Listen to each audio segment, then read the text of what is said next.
పవన్ కళ్యాణ్ గారితో పోలిస్తే టీవీకే విజయ్ గారు ఎంతో డిఫరెంట్ గా డిస్టింక్ట్ గా కనిపించడం కూడా క్వైట్ న్యాచురల్. విజయ్ గారు ఎక్కడ ఆయన ఎలక్షన్ క్యాంపెయినింగ్ లో రిలీజియన్ ని గాని క్యాస్ట్ ని గాని ఎక్కడ వాడలా, అసలు వాటి జోలుకు కూడా వెళ్ళలా.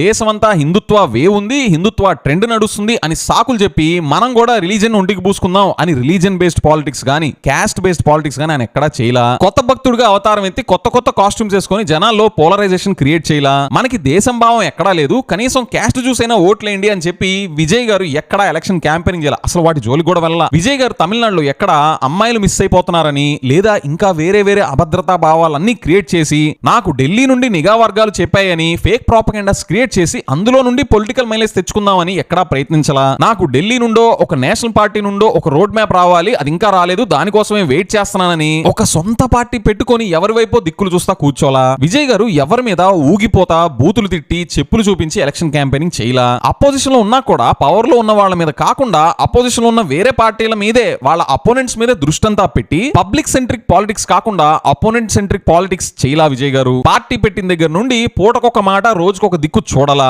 అబ్సల్యూట్ ఇన్కన్సిస్టెన్సీతో స్టేట్ లో ఎలాంటి బర్నింగ్ ఇష్యూస్ జరుగుతున్నా తాపీగా టైం పాస్ చేయలా. విజయ్ గారు అసలు పార్టీ పెట్టిన దగ్గర నుండి ఎవరితో కలిసి వెళ్దాం, ఎవరితో అలయన్స్లు కడదాం అని చెప్పి అగమ్య గోచరంగా ఉండలా. అన్నిటికన్నా ముఖ్యంగా ఒక స్థిరమైన ఐడియాలజీ లేకుండా ఒక కన్సిస్టెంట్ స్టాండ్ లేకుండా ఒక్క మాట కూడా మాట్లాడలేదు విజయ్ గారు. సో నేచురల్ గానే విజయ్ గారు మన కళ్ళ ముందు ఉన్న పవన్ కళ్యాణ్ గారు ప్లే చేస్తున్న టాక్టిక్స్ ఏమి ప్లే చేయకుండా సిన్సియర్ ఎఫర్ట్ తో కనిపించేసరికి మనకి స్ట్రైకింగ్ గా అనిపించి మనం పవన్ కళ్యాణ్ గారితో కంపేర్ చేస్తున్నాం. కానీ అసలు పవన్ కళ్యాణ్ గారికి టీవీకే విజయ్ గారికి ఏ యాంగిల్ లోనూ పోలికే లేదు ఎక్సెప్ట్ ఫిల్మ్ బ్యాక్గ్రౌండ్ తప్ప.